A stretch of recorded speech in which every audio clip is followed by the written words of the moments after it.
Hey there, it's Chavis Camp, and I got something I got to get off my chest here. Something that's been bothering me for a while.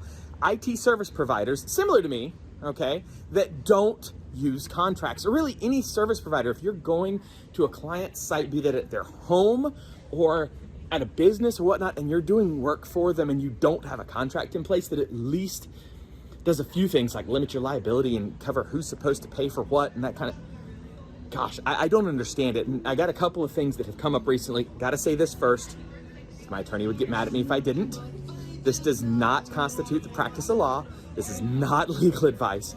And quite frankly, you should seek counsel, qualified counsel, before you take any of this advice, okay? Seriously, this ain't advice. All right, so here's the scenario.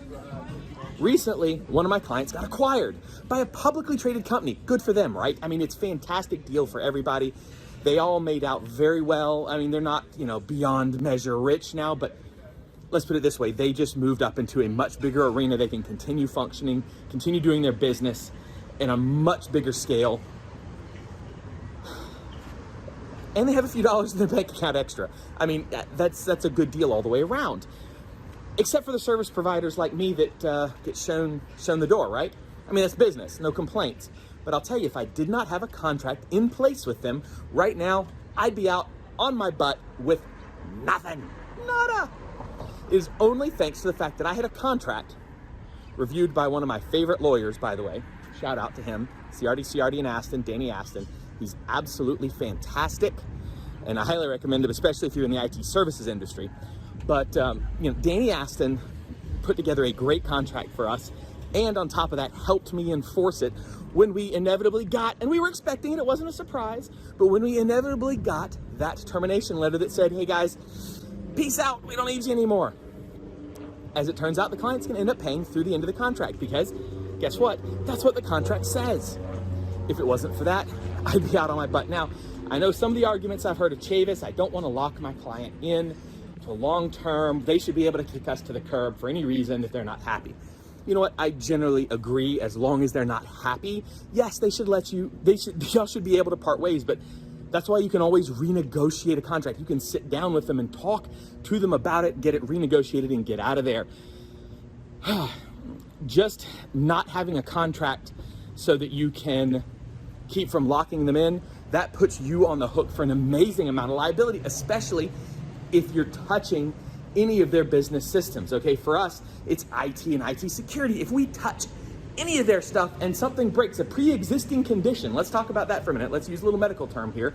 A pre-existing condition crops up that you didn't know about, and you touch that system and it goes boom, and you don't have a contract in place that limits your liability, your insurance carrier is going to have a fit. They might not pay if you even have that insurance.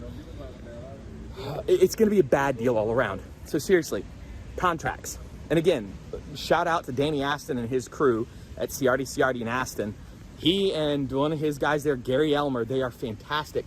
I'm going to go see them, see Danny at least, speak in a few weeks here at the Vision Conference put on by the 20 and sponsored by Datto. It's coming up in a few weeks. It's going to be fantastic.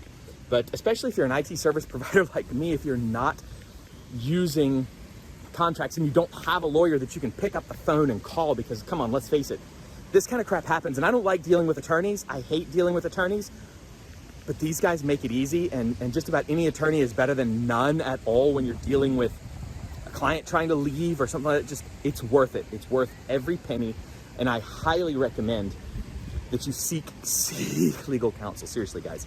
If you're providing IT services or really any service to a business and you don't have something on a piece of paper that governs the scope of your work, the limitation of liability, and pretty much any of the little things about when they have to pay, who has to pay, what's responsible for what, you're selling yourself short and you're doing yourself a disservice.